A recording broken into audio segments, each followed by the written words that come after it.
이게 진짜 웃긴 게 뭔지 압니까? 사실 모두가 다 경기 수가 줄어야 된다는 데는 동의할걸요? 그쵸. 지금보다 줄어야 된다는 건 동의할 거야. 근데 피파는 피파대로 야, 뭐 리그컵 이런 거 없애. 그거 안 뛰면 되겠네. 그러면 UEFA는 UEFA대로 야, 챔스는 경기 늘어났지만 리그 뭐 18개 팀 하던 거 뭐 그렇게 좀 줄이면 되겠네. 리그컵 없애던가. 걔는 그럴 거고. 그 다음에 클럽에서는 아, A매치 좀 덜 하면 되겠네. 서로가 서로에게 약간 미루는 그런 서로가 좀 해주게 해줘. 진짜 해줘 이러고 있는 거야.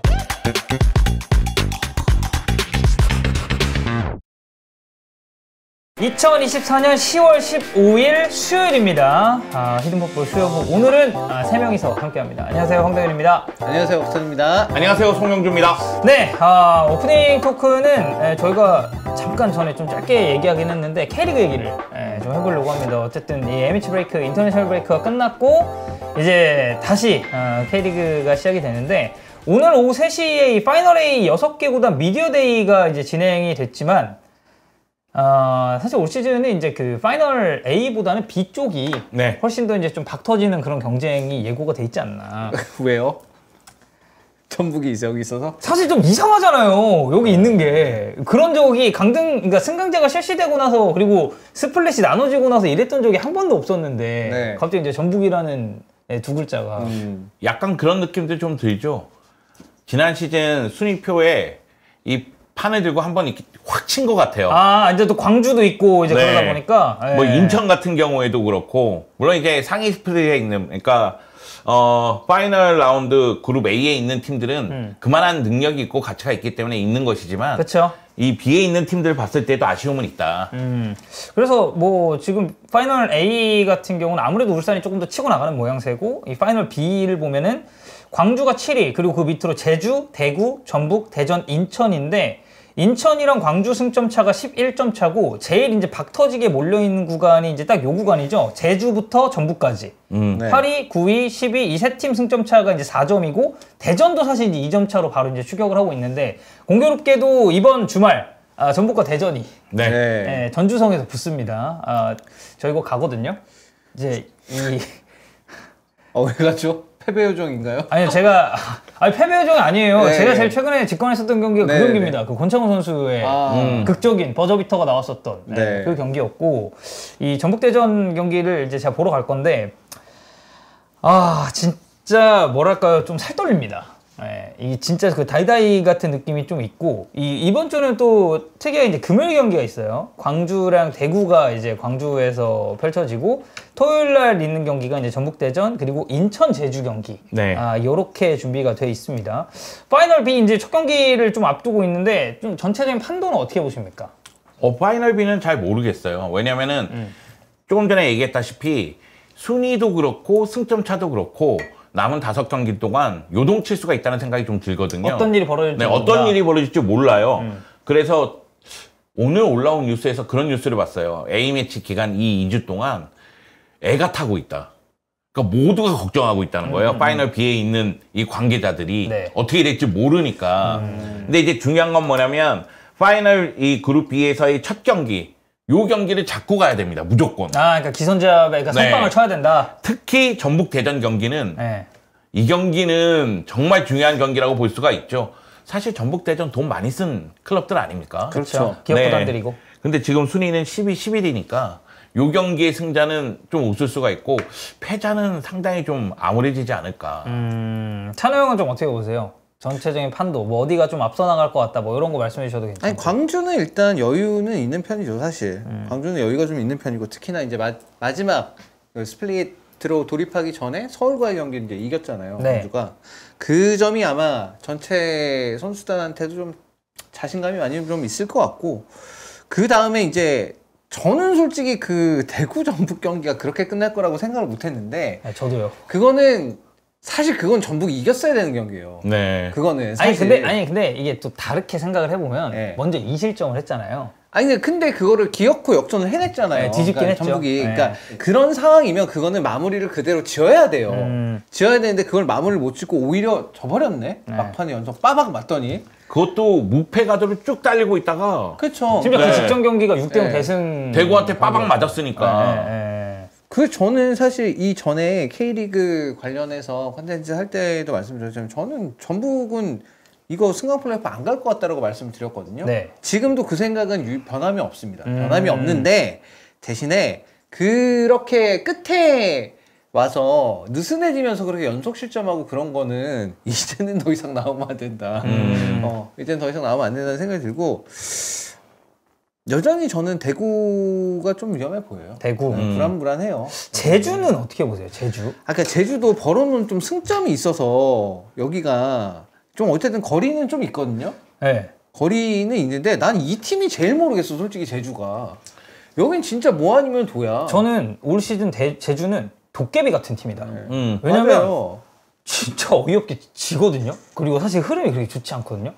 근데 뜬금포로 위에 있는 팀들을 한 번씩 잡아요. 그 중간중간에. 뭐 버저비터가 나오든 뭐가 됐든.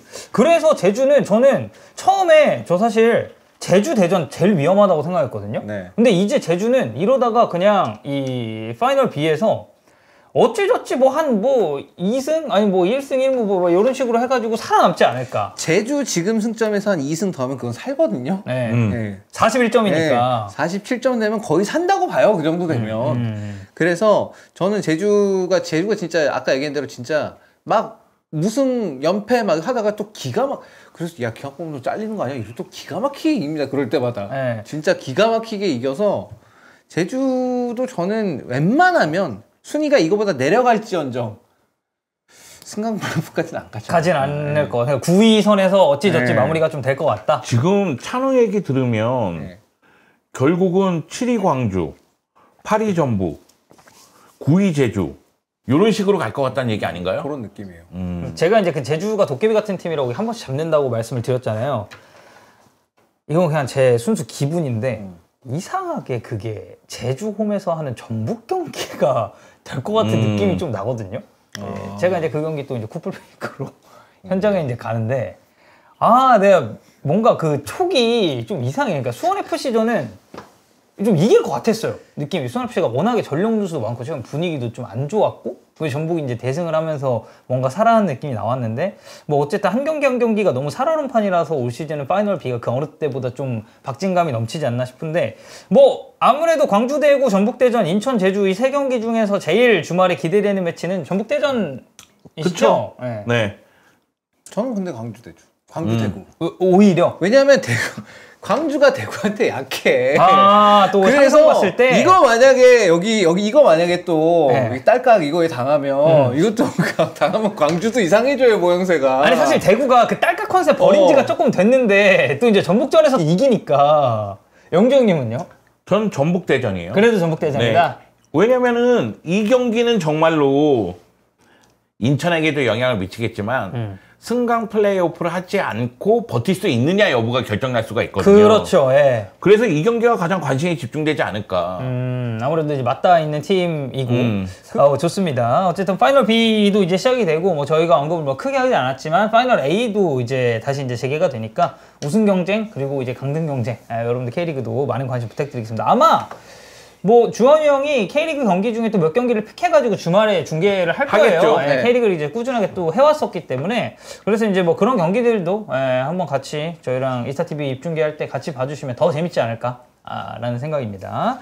자, 그리고 오프닝에 이제 하나가 더 있는데 지금 투엘 감독 잉글랜드 국가대표팀 얘기가 좀 나오고 있어요. 뭐 타임즈, 뭐 텔레그래프, 스카이 스포츠 상당히 이제 유력한 언론들 쪽에서 계속 이제 투엘과 잉글랜드 링크에 대해서 이제 얘기를 하고 있고 어떤 언론에 따라서는 이거 사인 직전이다. 그래서 양자 간의 합의는 거의 다 끝났고 계약의 마무리만 남았다라는 이야기도 하고 있는데 이렇게 되면 이제 잉글랜드에 독일 감독이 오게 되는 거거든요. 최초죠. 네, 독일 최초의 감독은. 독일 감독. 그리고 잉글랜드가 독일이랑 그런 축구적으로 약간 라이벌리가 그래도 좀 있지 않나요? 무조건 있죠. 네. 독일은 여러 팀하고 엉켜 있어. 아니 일단 기본적으로 그 66년 잉글랜드 월드컵 때 결승전 축구국이랑 했잖아요. 네네네, 근데 그렇죠. 이 골대 맞고 이제 그 약간의 골이냐 논란. 아니냐 그 논란 그거부터 해가지고 거기다가 그 언제였지? 그게 남아공 월드컵이었나? 그 램파드 거 램파드 남아공 때 카펠로 감독 때. 네, 램파드가 그거 들어간 건데 그거 안 들어갔다고 해가지고. 그거는 사실 VAR 있었으면 볼 것도 없는 그 골라인 아니, 그거 그리고 있었으면. 그건 VAR이 없어도 그거 어떻게 못 봐? 한참 들어갔더만 그거 골이. 라인에 뭐 걸친 것도 아니었기 때문에. 한참 들어갔는데, 그러니까 그것도 있고 그래서 둘이 이제 그리고 또 굳이 따지고 보면 2차 대전에서 맞아요. 네. 그런 역사적인 부분도 이제 연관이 돼 있잖아요. 있고, 그래서 역사적으로 엉켜 있는 부분이 굉장히 커요. 축구에서는. 그래서 잉글랜드는 프랑스 또는 프랑스. 독일과 그렇죠. 라이벌리가 있고 독일은 네덜란드 이런 팀들하고도 또 라이벌리가 또 있고 약간 좀 엉켜져 있죠. 사실 뭐 우리나라 같은 경우도 이제 그런 역사적인 거랑 다 맞물려서 일본이랑 가장 강력한 라이벌리를 또 이제 형성을 하고 있으니까. 그렇죠. 네. 네. 근데 이제 잉글랜드의 외국인 감독이 이제 오는 게 좀 오랜만인데 그 아까 저희가 뭐 방송 켜지기 전에도 잠깐 얘기했지만 제가 이제 딱 축구를 보기 시작하면서 잉글랜드의 외국인 감독은 이제 에릭손 감독. 네. 그 양반이 스웨덴 출신이었죠. 네. 그리고 그 다음이 카펠로 감독이었고 네. 그 이후에는 첫 번째 외국인 감독이 지금 아마 될 것 같아서 내가 기억이 잘 나지 않는데 에릭son 감독은 잉글랜드 대표팀 역사상 첫 외국인 감독이었고요. 네. 그 다음에 이제 카펠로 감독은 생각이 나고 그 다음부터 다 잉글랜드인이었나요? 그 다음에 이제 거의 다 잉글랜드 출신들. 네. 왜냐하면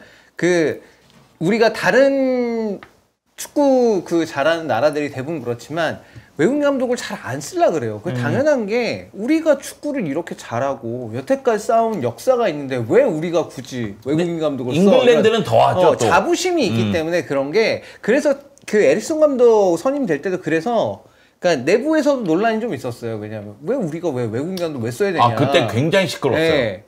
그게 그건가요? 그러니까 스웨덴은 어쨌든 잉글랜드보다 역사적으로 봤을 때는 그러니까 잉글랜드는 기본적으로 자기네가 종주국이다. 종주국.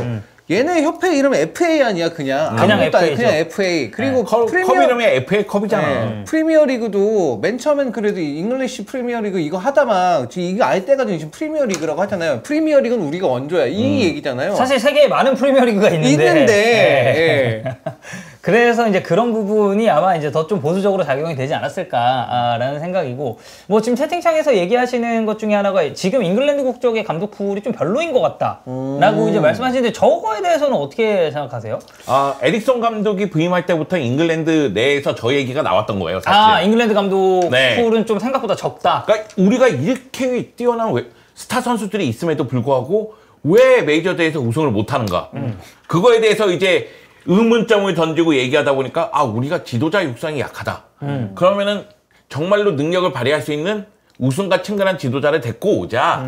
그래서 에릭son 데리고 오고 카펠로 데리고 오고 그랬던 거예요. 그렇죠. 에릭슨 감독을 데려와서 에릭슨 감독이 이 당시만 할 때도 어쨌든 간에 스웨덴 출신이긴 하지만 이제 대륙에서 오랫동안 활동을 한 사람이었고 또 이탈리아에서 라치오로 우승도 시키고 그랬으니까 데려오자 했는데 사실 성공적이라고 보기는 어렵죠. 그들이 원했던 목표에 다르지 못했고 그래서 그러면 진짜 우승 많이 한 감독을 데리고 와보자. 진짜 우승 청구사를 데려오자. 진짜 우승 많이 한 감독 한번 데리고 와보자. 그래서 카펠로 감독 진짜 돈 엄청나게 많이 주고 데려왔는데 카펠로 감독 근데 카펠로 감독은 이미 하향세였어. 저때 이미 하향세였다고 봐야 돼요. 그래서 다시 이거 안 되네. 잉글랜드 출신의 경험 많은 감독을 데리고 오자. 그러다 보니까 뭐 호지슨, 빅샘 이런 감독들이 또 이제 앉았던 거죠. 지금 제가 이제 카펠로 감독에 대해서 생각나는 거는 그 남아공 월드컵 아까 말씀해주신 그때 램파드 그거 딱 됐을 때 카펠로 막 이렇게 했거든요. 그게 2대2 되는 동점골이었나? 동점골이었나 그랬을 거야 그게. 그리고 그 카펠로 일화 중에 이제 이 감독은 진짜 빡센 감독이구나라는 걸 제가 이제 느꼈었던 건 이제 루니가 한번 그런 얘기 한 적이 있었어요. 카펠로가 호출을 했는데 이제 엘리베이터 타고 내려가면서 나 이제 뒤졌다. 약간 요렇게 하면서 내려갔다 그러고 베컴 다큐 때도 한번 언급이 나오잖아요. 자기가 진짜 상극이었던 그 감독이 국가대표팀 감독으로 와가지고 자기는 너무 별로였다라고 이제 하면서 카펠로가 그때 이제 또 그 다큐에서 뭐 이제 이런 얘기를 하면서 저는 아무래도 그때 이제 너무 어렸을 때니까 그런 이미지가 좀 있는데 그 이후에 맡았었던 잉글랜드 국가대표팀의 감독들도 사실 성적도 잘 못 냈고 그리고 뭐 잉글랜드는 전통적으로 또 그게 있었잖아요. 골키퍼 포지션에 대한 그 뭔가 다른 포지션은 되게 네임밸류가 높은데 많은 골키퍼들이 거쳐갔음에도 진짜 안정적이었다라고 할 수 있는 골키퍼는 좀 없지 않았어요. 아니야. 심원 정도면. 네, 심원 이후. 아니 잉글랜드 대표팀도 뭐 골키퍼가 문제였다 이렇게 얘기하기는 어려운 게 우리가 처음 봤었던 2000년대 초반부터 한 2010년대까지는 왼쪽 윙어에 대한 고민이 굉장히 많았어요. 그래서 맥마나만이 거기 쓰고 그랬잖아. 조콜 그 자리에 쓰고 막 그랬잖아요. 그래서 그때 긱스 뭐 데려와야 된다 막 요런 그래서 얘기도 긱스가 있었고. 잉글랜드를 선택했다면 얼마나 좋았을까 이런 이야기도 그런 있고 얘기 막 많이 그랬잖아요. 했죠, 그때. 근데 이제 그 후에 시몬 골키퍼가 은퇴한다면은 또 이제 골키퍼 문제가 좀 대두가 됐었고 그랬었는데 모든 대표팀이 사실은 모든 포지션이 막강할 수는 없잖아요. 네. 저는 그래서 기억나는 골키퍼들이 폴 로빈슨 아니면 뭐 이제 로버트 그린 뭐 이제 요런 실수 많이 했었던 골키퍼들 좀 생각나고 그래요. 맞아. 그 이후에 이제 조하트가 좀 괜찮았고 조하트가 한 2년 정도 괜찮았고. 네. 네. 그리고 이제 지금의 이제 막 오게 되면 그래 데이비드 제임스 이런 골키퍼들이 있었는데 네. 잘생겨서 좋아했었어. 되게 약간 남자다워 마초상이잖아요. 예. 시먼 이후로 다 별명이 이제 기름손이다라고 이제 말씀해주신 분들도 있고. 그래서 어쨌든 이제 투엘이 이제 국가대표팀 감독으로 지금 거론이 되고 있는 상황인데 투엘이 이거 국대 맡으면 첫 번째잖아요.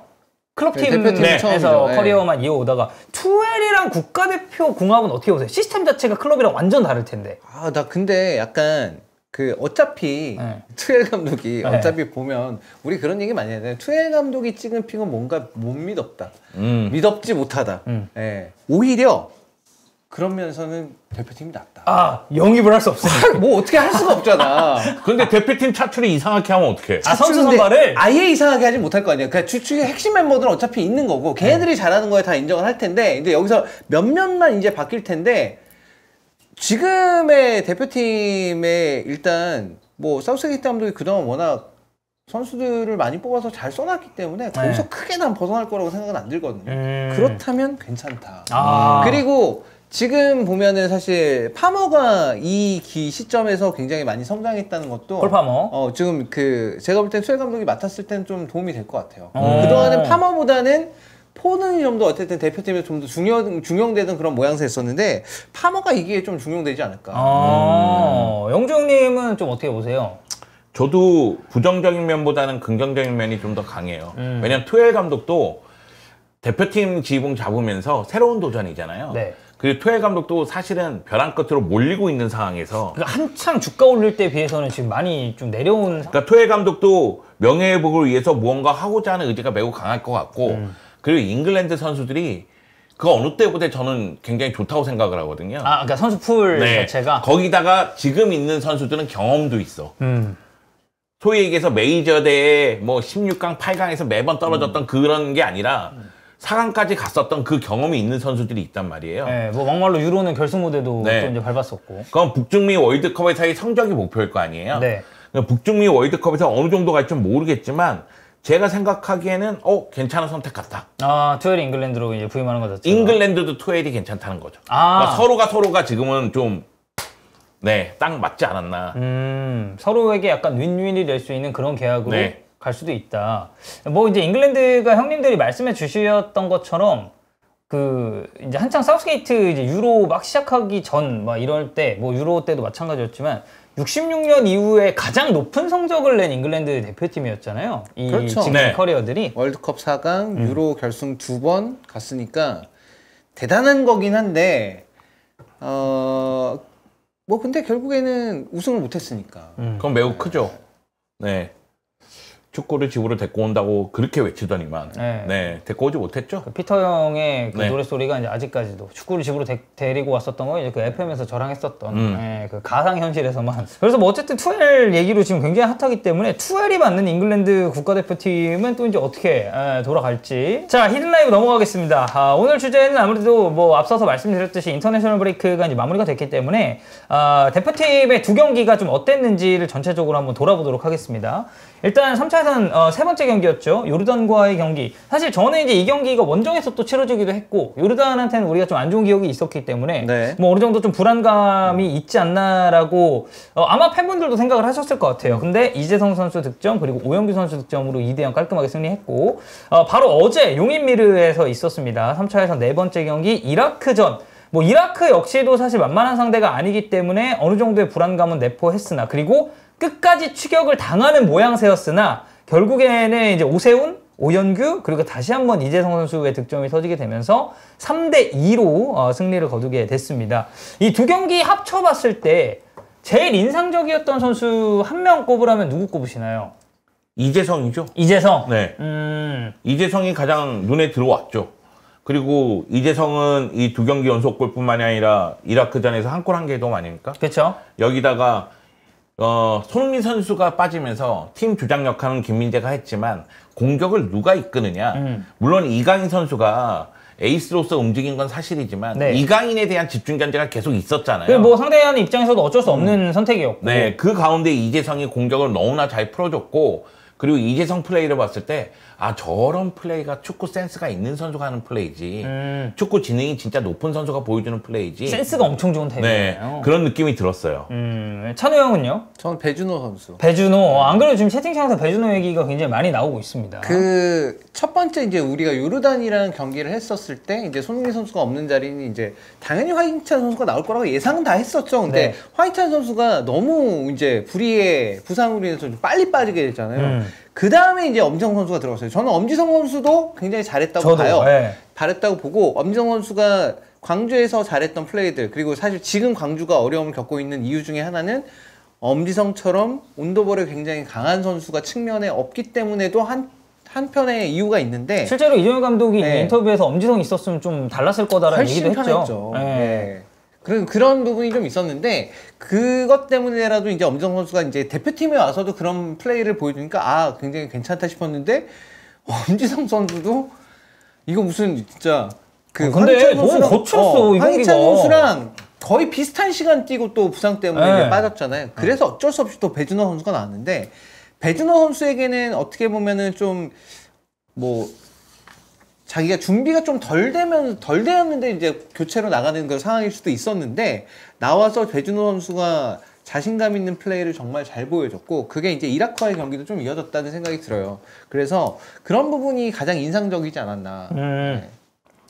저도 이제 배준호 선수 좀 인상 깊게 봤고 한 명 이제 더 얘기하자면 저는 오영규 선수가 네. 이제 새롭게 또 대한민국 그 스트라이커 풀에 네. 이제 합류를 좀 마친 것 같아가지고 뭐 보면 주민규 선수 뭐 한창 때보다는 지금 약간 이제 폼이 살짝 내려와 있는 상태고 여기에 이제 오세훈 치고 올라오고 있고 여기 오영규 합류에 여기에 이제 추가적으로 봤을 때는 뭐 부상으로 빠져있지만 사실 조규성 조규성 정도까지가 선수가 이제 다시 돌아온다고 봐야죠. 이영준도 뭐. 저는 테스트해야 된다고 생각하거든요. 그라스호퍼에서 네. 또 이제 좋은 모습 보여주고 있으니까 그래서 주민규 정도 제외하면 좀 비슷비슷한 나이대 선수들이 좀 경쟁하는 구도가 갖춰진 것 같거든요. 네. 저는 이 자체로도 굉장히 좀 좋은 결과물을 낼 수 있지 않을까. 그러니까 항상 딱 뽑혔을 때 저는 그냥 왔던 선수가 계속 오는 것보다는 딱 그 시기 컨디션? 폼에 따라서 이거는 명단이 계속 바뀌는 것도 대표팀 입장에서는 좋은 거라고 좀 봐서 그래서 스트라이커 풀도 좀 넓어진 것 같고 결국엔 이제 그 지금 뽑혀 있는 선수들이 계속해서 좋은 폼을 유지하는 게 가장 좋죠. 그쵸. 그 선수들이 어쨌든 가장 높은 수준에 다다른 선수들이기 때문에 그 선수들이 가장 계속해서 지속적으로 좋은 폼을 보여주는 게 중요한데 오영규 선수 같은 경우가 이제 벨기에로 가고 나서 다시 좀 폼이 점점 맞아요. 올라오고 있는 그런 상황이잖아요. 이적 그리고 좋은 선택이었던 것 같아요. 그런 부분을 이번 대표팀 경기 2경기에서도 다 보여줬잖아요. 네. 오영규 선수가 보면은 움직이는 것도 그렇고 이렇게 되게 추정심이 강한 것도 강한 건데 참 이 선수가 희한하게 골을 잘 넣는단 말이죠. 굉장히 그 중요한 순간에 고비라고 생각될 만한 그 순간에 희한하게 골을 잘 넣는 선수인데 그게 이번 대표팀 2경기에서 모두 다 나왔다는 생각이 들어서 굉장히 좀 좋았습니다. 네. 뭐 저는 이제 개인적으로는 엄지성 선수가 좀 물론 이제 부상으로 정말 아쉽게 낙마를 하긴 했지만 딱 들어왔을 때 이전에 제가 이제 올 시즌에 스완지 경기도 좀 중계를 들어갔거든요. 근데 사실 선발로 계속 나오고는 있었는데 우리가 알던 그 엄지성의 임팩트는 좀 없는 것 같아서 뭐 개인적으로는 그게 이제 국대 왔을 때도 생각만큼 뭘 많이 보여주지는 못하다 보니까 시간이 짧았잖아요. 예, 근데 엄지성이 이번에 들어와서 부상으로 나가기 전까지의 폼이 매우 좋은 것 같아서 내가 그때 이제 수완지를 이제 헛간 게 아니구나. 예, 굉장히 이제 많은 마음의 짐을 좀 이제 덜어주고 오지 않았나 라는 생각도 들어서 뿌듯한 것도 있었다. 개인적으로 황인범 선수도 뽑아야 된다고 생각해요. 황인범. 네. 근데 늘 잘해서 우리가 좀 덜 본 게 아닐까요? 근데 저는 황인범이 진짜 잘하는구나 이걸 다시 한번 느꼈습니다. 사실 요르단전 뭐 라볼피아나라고 박영호 선수가 내려가고 황인범이 위에 있거나 하면서 이제 볼을 잡아주는 모습도 그렇고 그리고 이라크의 전진 압박이 너무나 강력했잖아요. 그러다 보니까 이강인 선수가 내려오면서 같이 풀고 올라가는 장면도 있는데 그 가운데에서 황인범 선수가 패스를 좌우로 뿌리는 것도 그렇고 그리고 볼을 간수할 줄도 알고 그러니까 이런 선수가 미드필드 라인에 한 명 있으면 공격 전개하는 게 훨씬 수월해집니다. 네, 맞아요. 그래서 황인범 선수도 눈에 들어오긴 들어왔습니다. 네. 어쨌든 이제 뭐 경기적으로 우리가 이 3차에선 원정 홈 한 경기씩 했는데 이거 둘 다 3점 따낸 거는 좋은 결과였고 그 이라크와는 직접적으로 이제 조일이를 두고 경쟁하는 그쵸. 상대였는데 이거를 막판에 골 먹힌 거는 솔직히 좀 그렇긴 한데 이제 그걸 제외하고 어쨌든 이겼기 때문에 우리가 이제 뭐 2위 안에 못 드는 일은 내가 봤을 때 이거는 없지 않을까? 그리고 이게 중요한 게 10월에 A매치 하기 전에는 세 팀이 경쟁하는 분위기였어요. 그러니까 우리, 요르단, 이라크가 1승 1무로 같았잖아요. 맞아요. 그런데 10월 A매치 두 경기에서 우리가 요르단 잡고 이라크를 잡음으로 인해서 이제 한 장은 우리가 가져간다는 느낌이고 남은 한 장 두고 요르단, 이라크 싸워봐 이런 느낌이에요. 그래서 11월 A매치에 두 팀이 붙어요. 그래서 저는 그래서 11월이 되게 중요하다고 보는 게 우리가 두 경기 원정이잖아요. 그 11월 A매치 때 여기서 이제 확실하게 좀 한가름이 날 것 같다. 근데 솔직히 쿠웨이트는 그거는 못 이기면 안 돼요. 무조건 잡아야 되는 경기고. 아니, 쿠웨이트를 못 이긴다는 건 진짜 그거는 있을 수가 없는 일입니다. 제가 봤을 때 쿠웨이트를 못 이기는 이런 말을 하면 되게 그렇지만 쿠웨이트 경기하는 걸 보신 분들은 느끼시겠지만 그거는 그걸 못 이기면 진짜 말이 안 돼요. 근데 저는 사실 이제 팔레스타인 때도 절대 못 이기면 안 되는 경기라고 생각을 했었어가지고 그때는 이제 그렇게 볼 수 있죠. 너무 초반이었나? 아니 그때는 상황이 너무 안 좋았잖아. 생각해 보면. 그러니까 감독 선임에 대한 어떤 비판적인 여론들, 그다음에 그거에 따른 선수들이 당연히 압박감을 엄청 받았을 거고, 근데 홈에서부터 뭐 안 좋은 소리 나오고 막 이런 여러 가지 것들이 겹쳐 있었으니까 그러지 않았을까? 좀 운도 따르지 않는 장면도 있었고, 그치. 뭐 골대 맞춘 것도 있었고 그랬으니까. 네, 여러 가지 문제가 있긴 있었는데 뭐 그걸 떠나서 근데 안심하면 안 된다 아직은. 우리가 이제 1위를 치고 나가는 느낌이긴 한데. 그래도 안심하면 안 된다. 뭐 이라크도 쿠웨이트하고 무승부 거두고 뭐 이런 모습이 있으니까 안심하지 말고 확실하게. 그거는 술라카가 진짜 7분 만에 퇴장당했거든요. 술라카가 7분 만에 퇴장당했는데 그럼에도 불구하고 쿠웨이트가 전혀 그 이라크를 공략하지 못했고 카사스 감독이 우리랑 경기할 때도 카사스 감독 하는 거 보면서 느꼈겠지만 카사스 감독이 진짜 경기 도중에도 대응을 상당히 잘합니다. 뭐 예를 들어서 경기 하는 도중에 어느 지역이 특정 지역이 밀린다. 그러면 그 지역에 대해서 포메이션을 바꿔서라도 거기에 대해서 이제 즉각 보완을 바로 하고 있고 그런 거에 대한 훈련이나 대비가 되게 잘 돼 있는 팀이에요. 그래서 이 보면은 우리가 이라크랑 경기했을 때도 후반전에 보면은 이라크가 이제 거기서부터 이제 사실은 3대1 정도까지 상황이 됐었을 때는 위험했었는데도 그럼에도 불구하고 바로 이제 득점을 계속 만들어내는 걸 보면은 저력이 있는 팀이에요. 사실 요르단과의 경기, 이라크하고 경기에서 상대가 더 인상적인 건 이라크죠. 그렇죠. 요르단보다는. 요르단이 오히려 우리가 좀 겁먹었었던 거에 비해서는 아니 알타마리의 비중이 그렇게 컸나?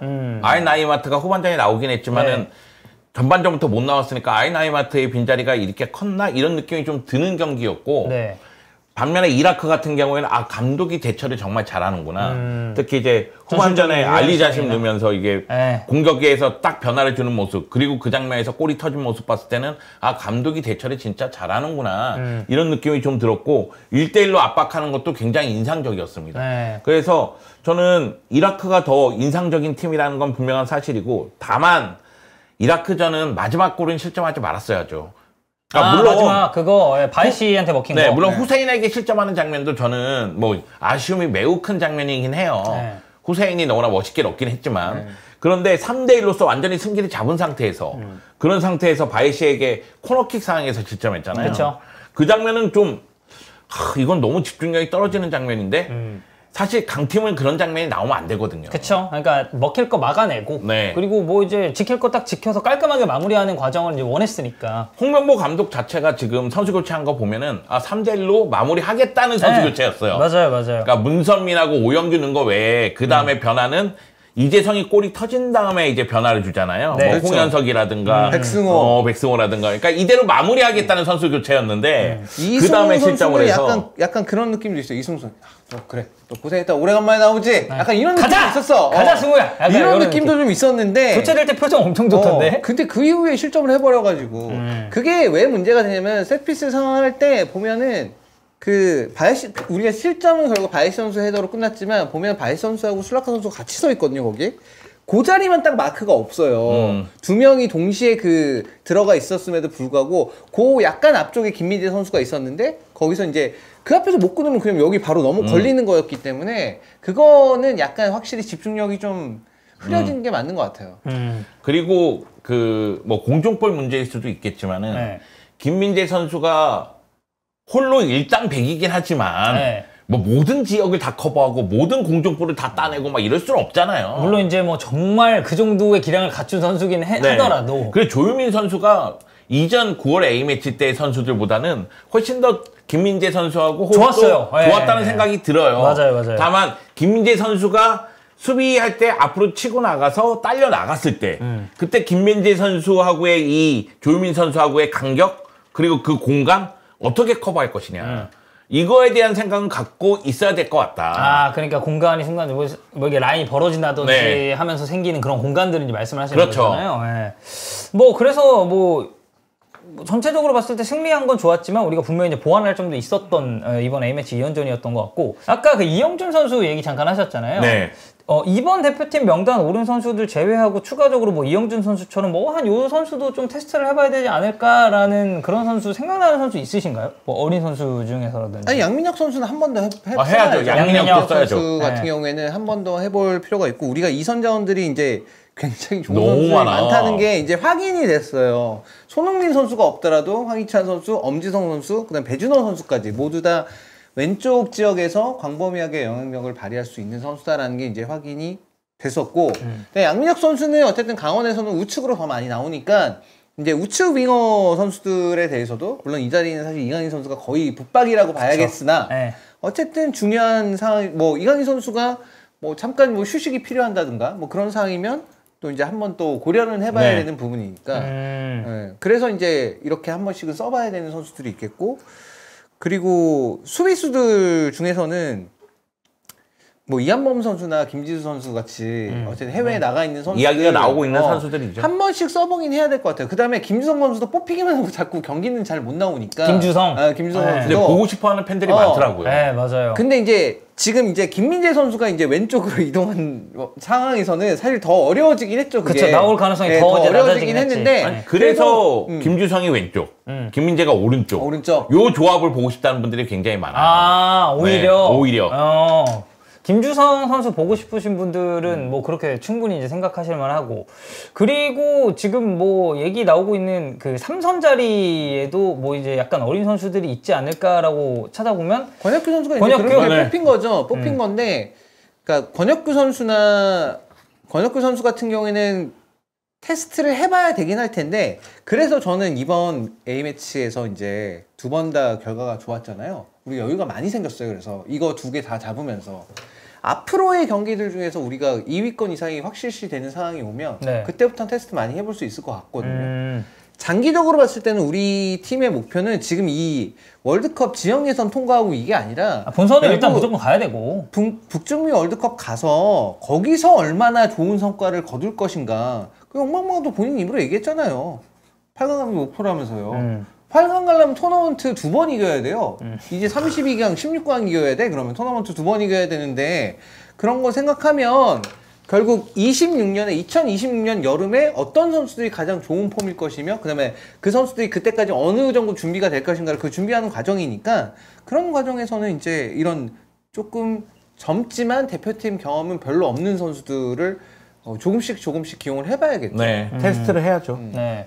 그래서 뭐 저는 아까 채팅창도 잠깐 얘기 나왔지만 그 이제 정우영 선수 이후에 이 3선에서는 사실 저는 나이나 이런 전체적인 이 선수가 보여줬었던 퍼포먼스나 이런 거 생각하면 그 바통을 저는 원두재가 좀 받지 않을까라고 생각을 했었어요. 그렇죠. 그 기대가 상당히 좀 많았었고 울산에서 한때 엄청나게 잘하기도 했었고 그랬는데 그 울산 그러니까 군 가기 전 상무 입대하기 전에 폼이 안 좋았고 상무 가서도 저도 많이 중계를 했지만 이 정도는 아닌데 이런 느낌이었고 뭐 지금 어쨌든 다시 이제 해외로 나갔으니까 여기서 폼이 좀 끌어올리길 기대를 해봐요. 네. 저는 선수풀 조금 더 생각을 해보면 저는 전북 김진규도 되게 눈여겨보고 있거든요. 충분히. 그리고 이미 사실 뭐 LFT 한번 갔다 오기도 네. 했었고 그리고 보여주는 퍼포먼스. 근데 이제 이 자리에 사실 우리가 이제 좋은 선수들이 이제 너무 많다 보니까 약간 뭐 김진규를 완전히 2선으로 분류할 수는 없지만 중원에 뭔가 한 자리 차지하기에는 뭐 이재성, 황인범 이런 선수들이 이제 나와버리니. 근데 우리가 생각해보면 결국 그거예요. 박용우 선수가 이제 아시안컵 때 그다음에 이번 A매치 때 경기 때 보면은 차이가 많이 나잖아요. 네. 이번 지난 아시안컵 때 보면은 박용우 선수, 그러니까 박용우 선수 개인의 퍼포먼스가 좋고 나쁘고 이걸 떠나서 우리나라에서 3선에 서는 선수들 중에서 그렇게 덩그러니 혼자 남겨두며 그 광범위한 범위를 네가 다 커버해라 하면 그거 해낼 수 있는 선수는 거의 없다고 없어요. 봅니다. 네. 저는 그거는 세계 무대로 확장해도 없다고 봐요. 진짜, 그런 선수는 네. 없어요. 그걸 할 수 있는 선수는 거의 없습니다. 거의 없는데 지금의 이제 홍명보 감독 체제에서는 어쨌든 4-2-3-1 형태이기도 하고 그다음에 황인범 선수를 어쨌든 간에 계속해서 박용우 선수와 서로 이렇게 왔다 갔다 네, 이렇게 맞아요. 하면서 네. 잘 묶어줘서 서로가 서로를 좀 커버할 수 있게 그렇게 배치를 해놨어요. 그러니까 이렇게만 해주면 사실 박용우 선수뿐만이 아니라 뭐 앞서 말했던 권혁구 선수든 뭐 김진규 선수든 원주대 선수든 테스트 해볼 수 있어요. 이 정도만 되더라도. 그래서 그런 부분만 좀 신경을 써주면 될 것 같다라는 생각이 들어서 앞으로 뭐 우리가 여유만 생기면 전 다양한 선수들 많이 테스트 해볼수록 좋다고 생각해요. 네, 그리고 어쨌든 이게 이제 월드컵 참가국이 또 늘어나게 되면서 우리가 이제 예전만큼의 그런 이제 빡센 긴장감보다는 살짝 여유가 더 생겼잖아요. 네네. 어찌됐건. 또 이제 아시아 레벨은 유럽이나 남미 쪽이랑 비교했을 때는 상대적으로 저는 지역 예선의 난이도가 우리 레벨에서는 그러니까 반드시 좀 가야 되는 그 정도라고 생각을 해가지고. 다르죠. 네. 아니 일단 뭐 홍명보 감독 칭찬하시는 분들도 많고 또 비판하시는 분들도 많은데 9월 A매치보다는 10월 A매치 두 경기가 훨씬 더 경기력이 향상된 건 맞습니다. 네. 그건 인정해야 되고 그리고 요르단전은 경기 초반에 저는 한 골이라도 실점했으면 무너졌을 경기라는 생각이 자꾸 들어요. 또 원정의 한 부담도 10분 있고. 정도 동안 거의 몰렸었거든요. 예. 그 다음부터 경기를 잘 풀어나갔는데 뭐 플레인 A 측면에서 봤을 땐 주민규 선수에 대한 아쉬움도 저는 좀 있었고 네. 그런 가운데 교체 카드가 또 성공하는 모습이 있었고 그리고 이라크전은 수비 집중력 문제 아까 전에 얘기한 그 집중력 문제를 통해서 두 골이나 실점하는 장면이 있었기 때문에 계속해서 뭐 경기력이 올라오고 있는 가운데 더 발전해야 된다. 그리고 찬호가 얘기했지만 이 본선 진출 확정짓는 분위기에서는 새로운 어린 선수들 테스트하면서 계속해서 쓸 수 있는 이 폭을 넓혀놓으면 언젠가는 활용하게 돼 있습니다. 네, 맞아요. 네, 그런 모습이 나올 필요성이 있다는 생각이 들어요. 네. 자, 어쨌든 뭐 두 경기 우리가 승점 3점을 연달아 따냈기 때문에 아주 성공적으로 이제 마무리가 됐고 11월에 있을 A매치도 좀 이제 경기력적으로 좋은 모습 보여주면서 승점도 좀 잘 챙겨왔으면 좋겠습니다. 자, 핫피플 넘어가겠습니다. 오늘 첫 번째 핫피플은 스페인 국가대표팀 감독이죠. 유로 우승의 대업을 이뤄낸 델라푸엔테 감독. 근데 이 델라푸엔테 감독이 이야기하는 그 라민 야말 부상에 관련된 코멘트를 좀 다뤄볼까 하는데 라민 야말이 이제 대표팀 소집이 돼가지고 한 경기 소화하고 그 허벅지 쪽에 이제 근육 뭐 과부하 얘기가 이제 좀 나오면서 지금 휴식을 결정을 했습니다. 그리고 나서 이제 델라푸엔테 감독이 이런저런 이야기를 했는데 A 대표팀 레벨에 와서는 이제 가비는 어쨌든 이제 차출이 됐다가 장기 부상을 이제 끊었기 때문에 뭐 이제 선수 너무 이제 혹사시키는 게 아니냐 요런 얘기가 지금 나오고 있는데 그냥 단도직입적으로 묻겠습니다. 바르셀로나 팬으로서 델라푸엔테 좀 어떤가요? 저는 투맨 파이터에서도 얘기했는데 이번 덴마크전 이후의 대처는 이건 불만을 가질 수가 없어요. 그러니까 라민 야말이라는 에이스가 있는데 A매치 첫 경기 덴마크전에 출전시켰단 말이에요. 그런데 이제 종료 직전에 교체아웃을 시켰을 때 쩔뚝거렸단 말이죠. 네. 그 바로 테스트해서 MRI 찍었더니만 근육 과부하예요. 그래서 원소속팀으로 보냈습니다. 네. 여기서 뭐 깔끔 얘기할 게 뭐가 있어요. 대처 자체 너무 좋았고. 네. 근데 다만 그 바르셀로나 팬들 입장에서는 그런 게 있는 거예요. 그러니까 가비의 일도 있고 또 하나는 지난달 9월달 A매치 때 리그에서 타박상이 있고 대표팀 갔는데 네. 그래서 교체 출전시키지 않겠느냐 싶었는데 그 나왔죠. 세르비아전, 스위스전 모두 선발 네. 출전시켰단 말이에요. 물론 이제 스위스전에서는 45분 뛰었나 그렇긴 해요. 그런데 그런 부분에 대한 이제 불만이 있는데 이번에도 대표팀 갔다가 몸이 좀 안 좋아져서 왔다고 하니 물론 이제 뭐 막 경기를 뭐 못 뛴다, 뭐 어쩐다, 뭐 이런 것까지는 아니지만. 네. 네. 그러니 바르셀로나 팬들 입장에서는 짜증이 날 텐데 사실 이번 달만 놓고 봤을 때는 이건 아무 문제가 없다. 다만 쭉 과거부터 봤을 때는 이거 관리를 좀 더 해줘야 되는 거 아니냐. 대표팀에서 네. 그런 생각이 드는 거죠. 네. 지금 뭐 델라푸엔테 감독 얘기한 거를 뭐 짧게 저희가 한번 보면은 뭐 야말한테 이제 직접 물어봤다고 해요. 100% 컨디션 될 수 있냐? 그리고 이제 여전히 그때도 부상에 대한 의심이 있었고, 이거는 휴식이 낫다라고 이제 대표팀 차원에서 판단을 했기 때문에 휴식을 부여를 했고, 바르셀로나라고 하고는 이제 계속 좋은 관계를 유지하고 있다고 해요. 그리고 이제 뭐 요게 문제예요. 제가 생각할 때는. 지금 바르셀로나의 압박은 전혀 없었다. 좋은 관계다. 이거 분명히 기자들이 물어봤을 거란 말이에요. 그렇죠. 바르셀로나는 어떠냐? 압박이 없네. 근데 이걸 왜 물어봤겠습니까? 9월 달에 A매치 그때 어떤 이야기를 했냐면 특정 팀의 선수를 보호할 생각은 없다. 그러니까 마치 바르셀로나 선수니까 라민 야말을 보호해야 돼? 이건 아니잖아. 난 모든 선수를 보호해. 이런 식으로 얘기했거든요. 그러니까 그런 것 때문에 이런 질문이 나오는 거예요. 근데 바르셀로나 입장에서는 그래, 우리 좋은 관계고 뭐 압박하지 않고 그럼 네가 관리만 해주면 좋지. 근데 부상당해서 돌아와. 9월 달에 다니 올모 부상당했잖아요. 그러네. 그리고 이번 달에 라민 야말 몸 상태 안 좋잖아요. 네. 그 전에 유로 때 페드리 부상이었어요. 그리고 심지어 그 전에 가비 부상이에요. 말씀해주셨던 이 네 선수가 모두 그 당시에 잘하고 있었던 선수들이었기 때문에 더 그런 것 같고. 물론 이거는 전 데라푸엔테 감독 이야기대로 사고라고 생각해요. 누가 자신에게 중요한 선수가 부상당하길 원하겠어요. 그런데 이제 사고를 당하지 않게 관리를 좀 해줘야 된다는 얘기죠. 우리가 안전운전을 왜 합니까? 교통사고 날까봐 하는 거 아닙니까? 네, 안전하기 위해서. 안전하기 위해서 하는 거 아닙니까, 여러분? 네. 네, 사실 이 문제는 이게 지금 스페인 대표팀 델라푸엔테 감독이 이제 요 사안이 있었기 때문에 우리가 지금 주제가 이게 잡힌 것 같은데, 이 얼마 전에 UEFA 회장 그 체페린 회장 얘기도 그렇고, 사실 이거는 대표팀 경기가 점차 약간 많아지는 느낌? 네. 때문에 그런 게 좀 있어요. 요즘에 그 십자인대 부상들 많이 엄청 나오잖아요. 많죠. 엄청 많이 나오고 있고, 그러면서 이제 야, 이거 좀 뭔가 이상하지 않아? 분위기가 약간 이상하지 않아? 라는 그런 얘기가 나오고 있는데, 거기다 이제 몇몇 선수들이 그 얘기를 했잖아요.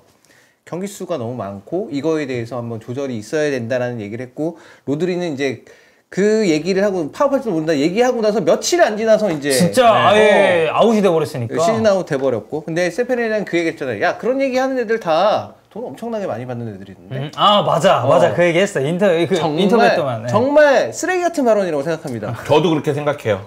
UEFA 회장이 야, 니네 그 얘기잖아. 너는 돈 많이 받으니까 입 쳐 다물어. 그러니까 받은 만큼 뛰어. 이 얘기인데. 말 같지도 않은 소리. 경기 수가 많은 것에 대한 이야기들은 당연히 그 선수들이 잘하니까 돈을 많이 받는 거고, 잘하니까 대표팀에 뽑히는 거고, 잘하니까 이 대회 저 대회 다 나가는 건데, 그게 그렇다고 해서 그런 얘기를 하지 말라는 게 과연 온당한 처사인가라는 그런 생각이 들어서. 예전에 저희가 이거 관련해서 얘기했었잖아요.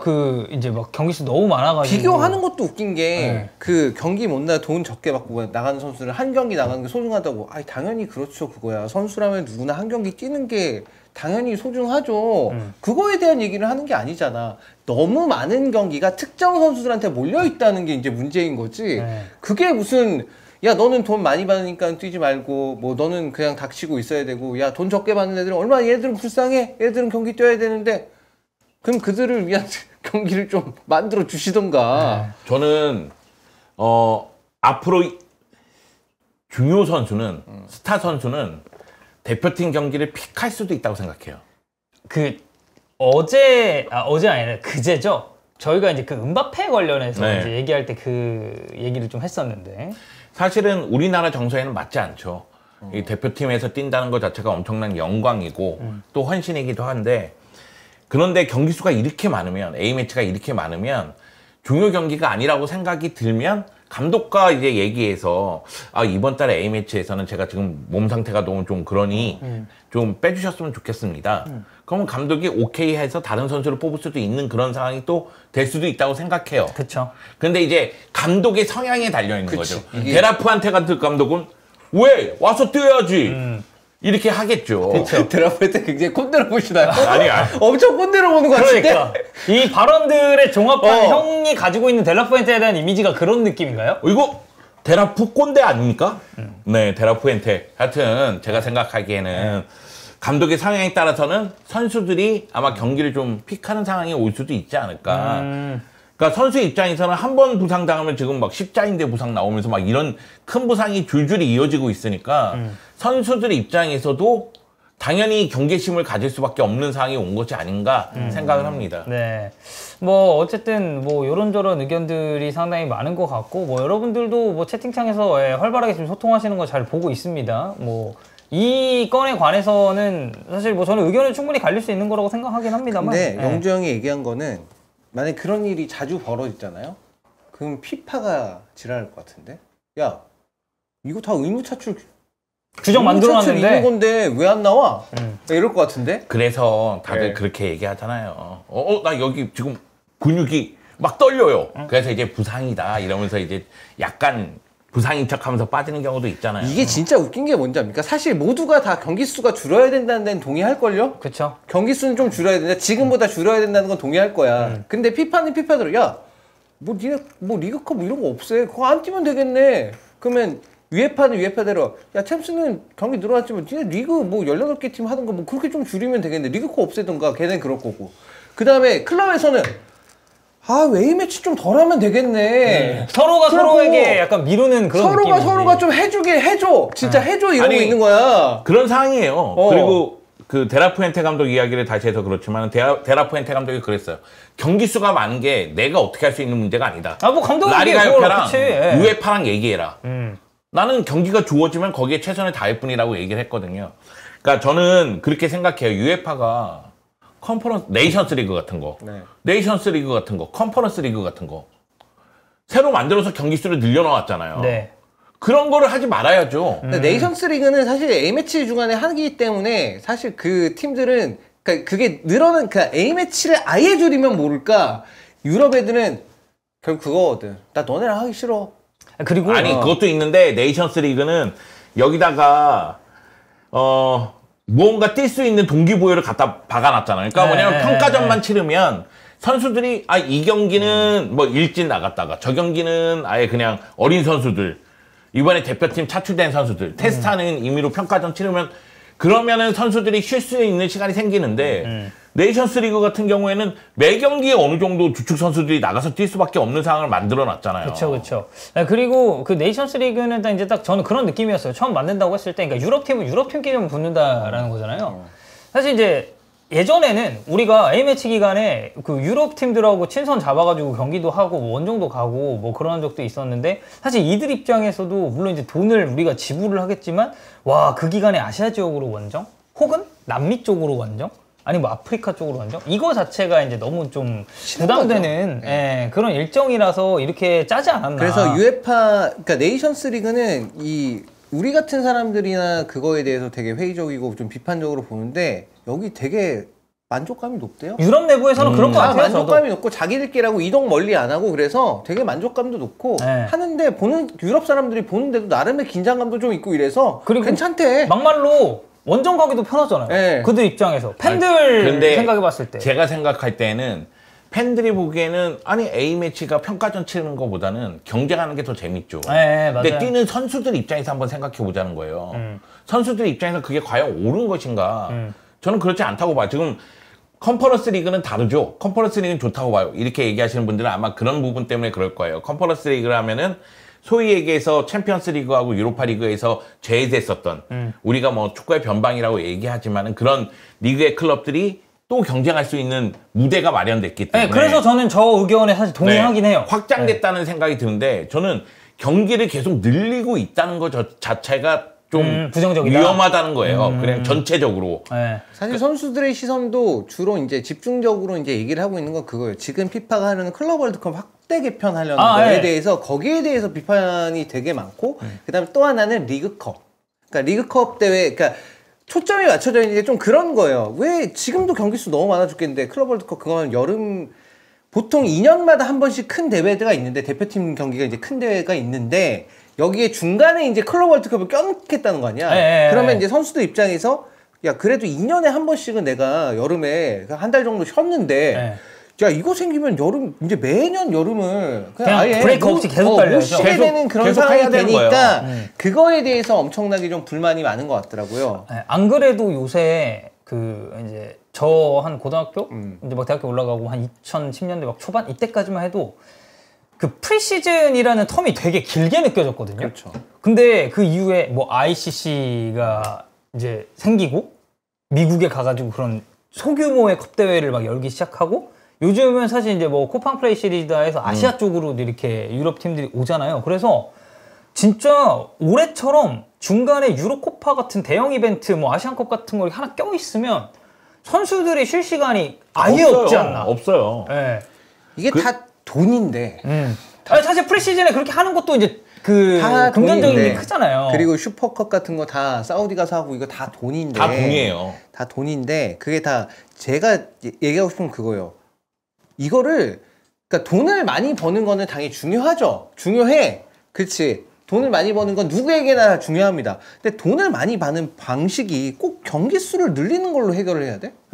경기 수를 늘리면 뭐 당연하지. 야, 우리 경기 수 늘었으니까 넌 중계권을 더 줘야지. 그러니까 이거 할 만 합당한 명분이 되기 때문에 그렇게 하는 것 같긴 한데. 굉장히 단순하기도 하고. 그런데 꼭 경기 수를 늘리는 걸로 이렇게 돈을 더 버는 거를 꼭 그런 식으로 해결을 해야 되나? 지금 어떻게 될지는 모르겠어요. 지금 같은 상황이 계속 지속이 되면 향후 어떤 흐름으로 갈지는 모르겠습니다만 가장 나쁜 흐름이라고 할 수 있는 건 전체적으로 선수들의 퀄리티가 떨어질 것이고 선수들의 전성기가 짧아질 겁니다. 저는 은퇴 시기도 좀 빨리 올 수 있다고 축구의 생각해요. 인기는 떨어지게 돼 있어요. 지금 에너지를 한순간에 모아서 쓴다는 느낌도 들거든요. 그러니까 경기 수가 많으면 어쩔 수가 없는 거예요. 그런 걸 생각했을 때는 축구를 아끼기 위해서라도 어느 정도 관리를 해줘야 되는데 그게 안 되고 있다는 게 참 안타깝고요. 그리고 뭐 축구 팬들 입장에서는 그런 게 있을 거 아니에요. 이런 식으로 얘기하자면 가비를 예를 들자면 가비 팬들이 엄청 많은데 가비가 부상을 당해서 1년 동안 못 나오고 있어. 그럼 그동안에 그 상실감은 분명히 있을 거 아닙니까? 네. 근데 이런 상황을 또 계속 만들고 있는 거 아니에요? 경기 수가 늘어나면서. 그렇죠. 저는 그래서 경기 수를 늘리면서 돈을 번다는 생각 자체가 별로다. 채팅창에 어떤 분이 경기 하나의 밸류를 높이는 방법을 생각했는데 그게 슈퍼리그였습니다. 그게 슈퍼리그였어요. 경기 하나의 밸류 자체가 다른 어떤 리그와 비교할 수 없을 정도로 높은 그게 슈퍼리그였어요. 근데 그거 안 됐죠, 결국. 다시 될 것 같지도 않고 이제는. 바퀴 굴러가고 있다고 얘기하자마자 바로 멈추고. 네. 어쨌든 뭐 그런 경기 수에 대해서 뭐 사실 이게 뭐 델라푸엔테 얘기하고 라민 야말 얘기를 하다 보니까 또 이게 흘러와서 이제 경기 숫자에 대한 이야기로 이제 좀 돌아오긴 했는데 뭐 어찌됐건 간에 뭐 이 문제는 3자 간의 양보나 이런 게 좀 없지 않는 이상 당분간은 좀 힘들지 않을까라는 생각입니다. 자, 두 번째 하피플은 이제 이탈리아로 넘어가 볼 건데 이탈리아에 드디어 이제 3대째 땡땡땡이 탄생을 했습니다. 오늘의 주제는 말디니고요. 파울로 말디니의 아들 다니엘레 말디니가 이탈리아 대표팀 데뷔전을 치르면서 체사레 말디니, 파울로 말디니에 이어서 3대가 이탈리아 대표팀에서 뛰는 정말 역사적이고 가문의 영광과도 같은 기록이 이제 달성이 됐습니다. 이 다니엘레 말디니 간단하게 살펴보면 01년생이고요. 키 188cm 프로필상으로. 그리고 포지션은 체사레랑 파울로와는 달리 이제 좀 앞쪽에 공격형 미드필더. 공격형 미드필더 내지 이제 윙어로 이제 표기가 돼 있고 AC 밀란 유스에서 이제 커리어를 시작을 해가지고 스페치아, 엠폴리, 몬차로 이제 임대한 이후에 완전 이적을 하게 됐고 올 시즌 기록은 7경기에 넣어서 이제 한 골을 득점을 했습니다. 이 다니엘레 말디니는 아무래도 앞에서 뭐 우리가 다뤘었던 파울로보다는 이제 막 뭐 시작이 되는 단계라고 볼 수 있는데 좀 어떤 선수로 정리를 할 수 있을까요? 솔직히 대표팀 왜 뽑힌지 모르겠습니다. 단도직입적으로? 네. 뽑힐 만한 수준의 선수가 아니에요. 지금 현재 단계에서는. 그러니까 오히려 더 좋은 선수들이 많다라는 거죠? 뽑으려면 이 윙을 볼 수 있는 선수를 뽑으려면 이 선수보다 다른 선수 뽑는 게 훨씬 낫고요. 그렇다고 해서 공미로도 특별한 그러니까 이런 거 있어요. 이 선수가 어쨌든 간에 드리블도 잘 치고 그다음에 이제 전진성이 나름 있는 선수긴 합니다. 근데 그렇게 뭐 몸싸움에 강하지도 않을 뿐더러 패스 타이밍이 좀 늦어요. 지금으로서 저는 이 선수가 좋은 선수라고 생각이 들지 않고 가능성은 높으나 네. 키가 크고 그렇기 때문에 가능성은 높고 그런 건 있는 선수라고 보는데 약간 저는 스팔레티 감독이 이거 홍대병 걸려가지고 뽑았다고 보거든요. 홍대에 왔었습니까? 예? 네, 죄송합니다. 아이, 미안해. 갑자기 말하기 싫네. 미안해. 진짜. 진짜. 진짜. 미안하다고. 네. 알소리 로시엔토. 네.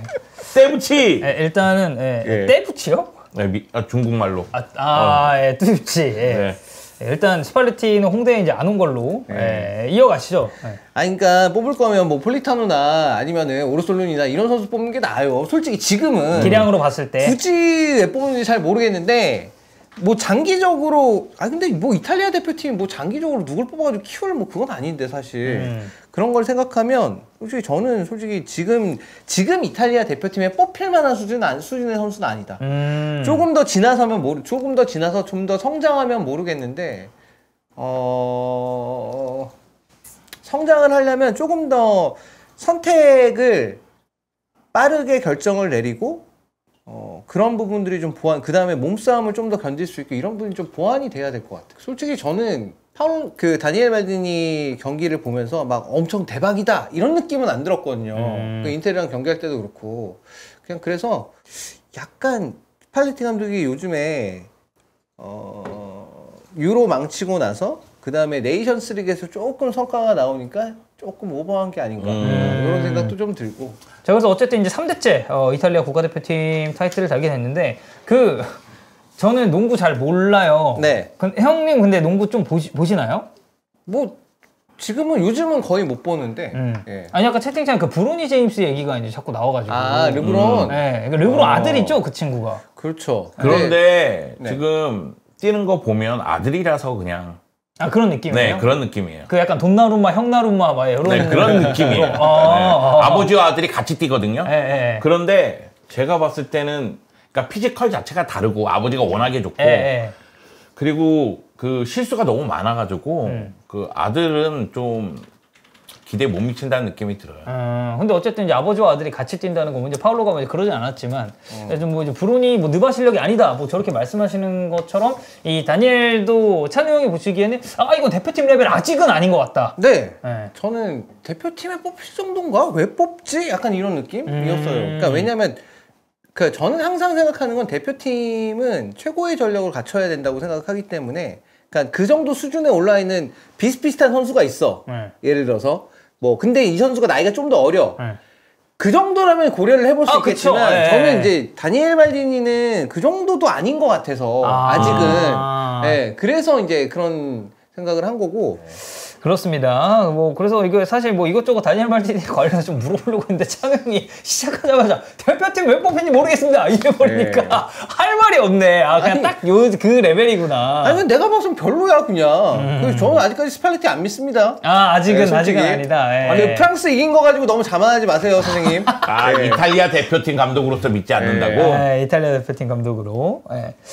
어차피 역사적인 기록인 건 맞고 3대째 이탈리아의 또 이제 아주리 군단에 합류가 됐기 때문에 앞으로 이제 다니엘 말디니가 좀 어떤 성장세를 보여주는지 한번 지켜보시면 좋을 것 같습니다. 근데 이러한 사실만으로도 이슈가 되는 건 당연하죠. 그건 맞죠. 네. 맞아요. 말디니 가문에서 3대가 지금 이탈리아 대표팀이라는 게 얼마나 대단한 거야. 엄청난 거죠. 진짜 3대가 이탈리아 대표팀에 뽑혀서 뛴다?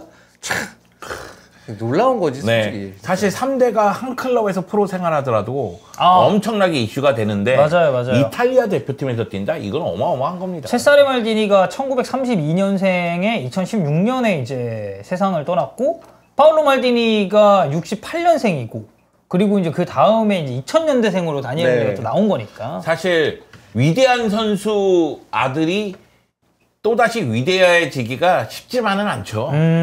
요한 크루이프 아들이 요르디 크루이프인데 요르디 크루이프도 정말 대단한 선수지만은 요한 크루이프만큼 엄청난 선수는 아니잖아요. 슈마이켈 정도는 그래도 괜찮지 않습니까? 그러니까 슈마이켈 정도면 괜찮죠. 근데 만약의 경우 3대가 그렇다? 그러면 이거는 어마어마한 거죠. 진짜 슈마이케 그 캐스퍼 아들도 골키퍼 해가지고 정말 아들이 있나? 나 그거부터 확인해야 되는구나.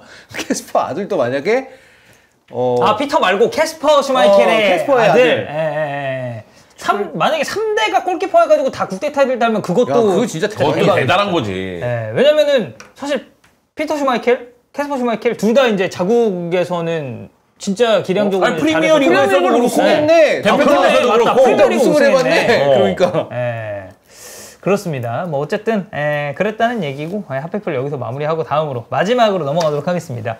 자, 오늘 마지막 히든 랭킹인데요. 오늘 주제가 트랜스퍼마켓에서 발표한 프리미어리그 최고 수비 듀오 순입니다. 이게 단순하게 뭐 센터백 한 명 한 명 이렇게 비교를 한다기보다는 둘이 묶어서 세트로 뭐 대표적으로 이제 퍼디난드 비리치가 있겠죠. 그래서 이 순위가 발표가 됐는데 저희가 이게 17위까지 있는데 그래도 그냥 좀 짧게 잘라서 한 10위권부터 한번 차차 내려가면서 보겠습니다. 이거 그냥 경기당 실점 순이네요. 네. 몇 경기 뛰었고 경기당 몇 골 실점했다. 요 얘기네요. 맞아요. 경기당 실점 순으로 쭉 정렬을 해놓은 거예요. 딱 보자마자 들어가는 게 역시 퍼디치다. 퍼디치. 네. 2위가 퍼디난드 비리치입니다. 근데 퍼디치인 게 경기 수 차이가 2배가 넘게 차이가 나기 때문에 이건 그냥 퍼디치가 1등이다. 그런데 아스날의 마티키언과 토니 아담스도 굉장히 유명한 수비 듀오였죠. 이거는 제가 이제 축구를 막 보기 전 세대라서 토니 아담스가 지금 시대에 뛰었으면 훨씬 더 인기 많았을 것 같아요. 되게 스타일 자체가 너무 매력적이잖아. 저는 토니 아담스라는 이 인물을 그러니까 이제 들어서는 알고 있었거든요. 근데 이 양반이 그라나다 감독이었죠. 라리가에서 감독을 했어요. 길지 않았지만. 근데 그때 토니 아담스가 감독할 때 그 감독별로 패션 차이가 좀 있잖아요. 추리닝을 입고 오는 감독들도 있고 정장에 진짜 그냥 풀 세팅을 하고 이제 하는 감독들도 있는데 토니 아담스는 그때 그 베스트까지 다 입는 그런 느낌이었거든요. 약간 사우스게이트 느낌인가요? 뭐 그럴 수도 있죠. 사우스게이트 감독 항상 3피스 아니야. 근데 사우스게이트는 약간 이제 정장 입었을 때 젠틀하고 점잖은 느낌이잖아요. 근데 토니 아담스의 느낌은 약간 야수 같은 느낌이 있어요. 거친 야수의 느낌. 그 맞죠. 17년 4월 그라나다 감독에 부임을 하고 7경기에서 모두 패배하면서 강등을 못 막았다. 약간 게리 네빌 느낌이네요. 그렇잖아. 발렌시아의 게리 네빌. 아니 근데 이제 그때 이스코가 레알 뛸 때 토니 아담스 그 옷 입은 거 보고 그 웨이터라고 막 한번 조롱해가지고 이슈가 한번 된 적이 있었거든요. 안 되겠네. 근데 이제 그때 당시에 제 아스날 이제 좀 오래 보신 분들이 한 말이 토니 아담스 선수 때였으면 이스코 뒤졌다. 맞아. 안 되겠네. 키언하고 아담스 둘 다 공격수 잡아먹는 애들이었어, 얘들. 저도 이제 뭐 그런 아담스 선수 시절 사실 종윤이 형한테 이제 많이 이제 듣고 해가지고 그때 들었었는데 어쨌든 마틴 키언과 토니 아담스도 굉장히 대단한 센터백 듀오였다. 이 듀오가 이제 3위고요. 그리고 이제 5위권까지 좀 잘라서 보면 최소 실점 5위가 레스콧이랑 콤판입니다. 근데 여기가 경기수 표본이 조금 적긴 해요. 58경기. 근데 이제 레스코 콤파니는 그래도 지금 저희 채팅창 계신 분들 중에서도 이 선수들 현역 때 보신 분들 꽤 많을 거고. 그리고 4위가 존 테리 카르발류. 여기는 뭐 이제 너무 유명한 듀오니까. 그리고 3위 마틴 키언, 토니 아담스, 2위 퍼디치, 그리고 1위가 아스날의 솔 캠벨, 그리고 콜로투레. 여기 경기 수가 얼마 안 돼서 53경기입니다. 지금 50경기 이상 뛴 듀오를 얘기하는 것 같아요. 네, 맞아요. 왜냐면 50경기 미만으로 뛴 듀오는 없고. 이 탑5에 대한 부분 저희가 간략하게 살펴봤는데 이거 경기당 7점 말고 그냥 임팩트로 봤을 때 제일 형님들한테 좀 강했었던 듀오는 누구예요? 퍼디난드 비디치. 그냥 무조건 퍼디치. 저는 퍼디치. 역대 프리미어리그 1위 센터백 조합이라고 생각하기 때문에 이 둘은 제일 진짜 강력했었고 너무 잘했고 그리고 이 둘이 있었기 때문에 그 퍼거슨 체제가 사실 맨유의 스쿼드 자체가 점차 조금씩은 이제 어려움이 있었던 시절에도 그래도 계속해서 그러니까 우승을 도전하는 그런 팀이었던 게 이 듀오의 힘이 되게 컸다고 생각하거든요. 근데 왜 인테르에선 제 기억 속에서 얘기한 게 잘못된 기억이라서 뭐요? 저는 이거 마틴 키언과 토니 아담스도 굉장히 기억에 남거든요. 단단한 수비를 보여줘가지고 요때 기억이 납니다. 저는 캠베 콜로토레보다 마틴 키언과 토니 아담스가 더 기억에 납니다. 아, 임팩트로 네. 따졌을 때는? 네. 그거는 이 선수들 약간 스타일적인 부분도 연관이 좀 그것도 있나요? 그렇고 또 하나는 제가 축구를 처음 볼 때 그때 멤버들이다 보니까 더 임팩트가 컸던 것 같습니다. 그럴 수 있겠네요. 저 완전 퍼디치 세대거든요. 이제 이때가 사실 이제 박세웅 선수가 또 맨유 뛰고 이럴 때니까. 근데 듀오로 봤을 때는 퍼디치가 저도 임팩트가 제일 셌는데 만약에 좀 따로따로 떨어뜨려 놓고 본다고 하면 저는 존 테리가 진짜 충격적이었거든요. 이거는 존 테리 이거는 뭐, 또 이게 무리뉴의 그 이야기가 실점과 더불어서 이게 엄청난 그거라 또. 이제 이 시기쯤이 제가 이제 해외 축구를 막 보기 시작했을 때예요. 근데 어쨌든 저는 이전에 K리그를 먼저 좋아하다가 넘어온 케이스다 보니까 이게 한 시즌에 15실점을 하는 게 말이 되나라는 그런 생각을 하면서 이때 당시 경기를 봤었던 생각이 좀 나거든요. 그리고 뭐 약간 그때 첼시는 좀 그런 빌런 같은 느낌이 있었던 것 같아. 무리뉴의 스타일도 좀 그랬었고. 제일 진짜 빌런인데 저 빌런을 어떻게 넘지 못해서 다들 부들부들대고만 있는 그냥. 네. 이거 보니까 9위에 토트넘 알더베이럴트하고 베르통원도 있는데 이거는 진짜 완전 최근이죠. 네, 요것도 기억이 남습니다. 요 조합도 기억에 많이 남네요. 이 둘도 진짜 잘했어요. 네. 결국에는 토트넘이 어쨌든 최소한 계속해서 이제 그 도전할 수 있는 그런 형태를 갖추게 된 거는 이 두 선수가 수비를 잘했기 때문도 있는 것 같아요. 이 두 선수가 결국 벨기에 수비도 책임을 졌었고. 아, 그쵸. 네. 야, 16위에 메가이하고 린델레프가 있습니다. 맨유? 네, 맨유. 생각보다 실점이 많지 않아요. 그리고 생각보다 경기 수가 많아요. 네. 86경기를 오래 했죠, 오래 했어요. 경기당 1.08 실점. 그리고 여기에 저희가 이제 순위를 쭉 나열해드리면 6위가 아까 이제 물어보셨던 반다이크 마팁이고요. 7위 마갈량이스 살리바, 그리고 캐러거 아게르 있고, 말씀드렸듯이 토비랑 베르통원, 그리고 10위가 리디거 크리스텐센, 그리고 캐러거 슈크르텔 조합도 있고, 슈크르텔도 기억에 남는다. 네, 메르테자커 코시엘니, 테리 케일, 루이스 케일, 아게르 슈크르텔. 저는 아게르 슈크르텔이 사실 조금 더 임팩트가 있고, 그 다음에 웨가이어 린델레프, 이제 레들리킹 마이클 도슨인데, 여기에 듀오로 이제 묶이다 보니까 여러 번 포함되는 선수들이 필연적으로 있을 수밖에 없네요. 네. 근데 이제 13위부터는 경기당 실점이 한 골이 넘어가요. 맞아요. 네. 12위까지, 그러니까 메르테자커하고 코시엘리가 호흡을 맞췄을 때 0.98골을 실점했는데. 근데 여기도 대단하다. 괜찮다고 봐요, 이 정도면. 100경기가 넘게 치렀는데. 경기당 실점이 1실점이 안 되니까. 1실점이 안 되는 거니까 나쁘지 않다고 보여요. 그러니까 1실점 아래 기록이 나와야지만 우리가 얘기할 때 최고의 수비 듀오라고 얘기할 수 있지 않을까 그런 느낌이 들어서. 그 나중 갔을 때는 지금 뭐 얘기하시는 마갈량 살리바도 지금 현 시점 프리미어리그 최고의 센터백 듀오니까. 계속 가고 있으니까 여기는 이제 이 경기당 실점이 내려갈 가능성이 있죠, 여기는. 더 경기 수를, 그러니까 클린시트가 많아지면 많을수록 내려갈 수 있으니까. 그쵸. 더 내려갈 가능성이 있는 거죠. 야, 12위에 첼시 리디거하고 텐센이 있는데 리디거는 레알 가고 텐센은 바르셀로나 왔네. 그러네요. 역시 경기당 실점도 뭐 그렇게 많지 않고요. 네. 저는 그래서 아까도 얘기했지만 그 존테리 임팩트가 이제 너무 세서 뭔가 이제 지금은 듀오로 비교를 하고 경기당 실점률로 비교를 하니까 이제 퍼디난드 비디치가 더 각광을 받을 수 있는 거고 듀오로서의 임팩트가 너무 셌지만 진짜 하나 떼어놓고 생각하면 저는 제가 본 수비수 중에는 존테리가 너무 그 압도적인 느낌이 좀 커가지고 제가 또 이번에 만나보지 않았습니까? 네. 네, 영국 가가지고 저는 존테리 진짜 그 어깨에 깜짝 놀랐어요.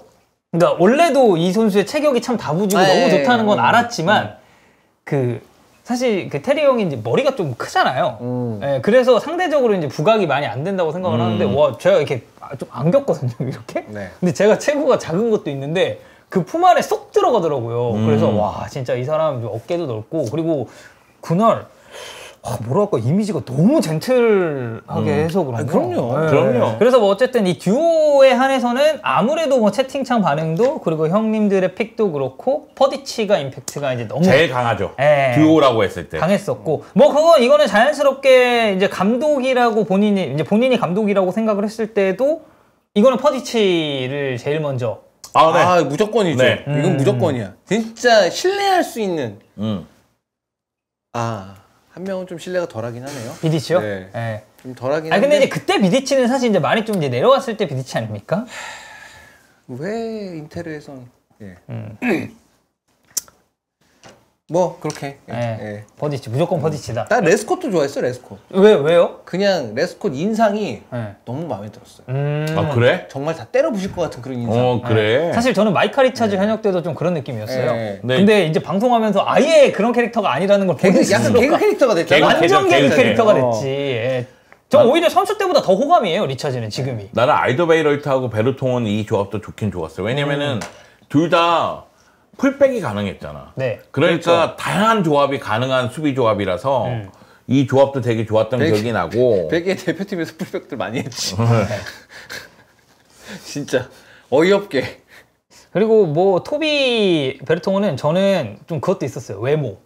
아, 그렇지. 그냥 이거 너무 잘 어울. 아, 네. 토비가 아니지. 이건 베르통이지. 그거는 얀 베르통원이 베르통원 이거 했었고. 토비가 그거였잖아. 약간 아틀레티코 마드리드에 딱 적합한. 그 저 이거 인상이야. 100% 동의한다. 왜냐면 여기 이렇게 바싹 그래. 밀고 쫙 올려가지고. 완전 진짜 그래서 나는 아틀레티코 마드리드 갔었을 때, 네. 야, 딱 맞는 팀을 갔네. 어떻게 내가 그 생각했었는데. 외모가 주는 그런 인상이 있어요. 저는 그래서 사실 코너 갤러거 또 다른 얘기지만 저는 그렇게 알레티상이라고 생각하지 않았거든요. 아, 그러니까 얼굴은 약간 순해. 네. 거기 아틀레티코 마드리드라고 하기에는 갤러거는 약간 얼굴이 좀 순해. 그 채팅창에 랑글레 움티티 조합이 송영주 최지고 아니 렁글리 움티티는 다 왼발 아닌가요? 같이 뛰기는 좀 그렇지 않나요? 왜 같이 뛰게 할 수 있죠? 아니 사실 것 같아요. 근데 죄송한데 그 듀오에서 왼발인 게 문제입니까 형님? 네. 나름대로 이성적으로 대답을 해준 거예요. 왼발이라서. 근데 사실 움티티는 그래도 초반에 좀 기대 많이 받지 않았나요? 초반에 잘했어요. 렁글레도 초반에 잘했어요. 근데 얘들이 계약을 장기하면서 갑자기 변화가 되더니만 무너진 거고, 움티티 같은 경우에는 수술하라고 했는데 수술 안 하더니 계속해서 뛰지 못하는 상황이 된 거고, 렁글레 같은 경우에는 폼이 갑자기 훅 떨어지더라고요. 그 형님들은 어쨌든 바르셀로나 인터밀란 응원하고 계시니까 네. 형님들이 이제 딱 축구 보고 그 팀의 팬이었을 때 나는 이 센터백 듀오가 우리 팀에서는 제일 최강이었다. 여기는 당연히 사무엘 루시우. 사무엘 루시우. 바르셀로나는요? 푸열 피케죠. 푸열 피케. 네. 이건 제가 좀 개인 물어봤는데 너무 뻔한 너무 뻔하네요. 죄송합니다. 그렇습니다. 어쨌든 여러분들 오늘 오프닝부터 히든 랭킹까지 열심히 형님들 두 분 모시고 달려봤습니다. 수요부 여기서 마무리하고요. 저희는 내일 개눈깔과 함께 목요일로 돌아오도록 하겠습니다. 여러분들 감사합니다. 감사합니다.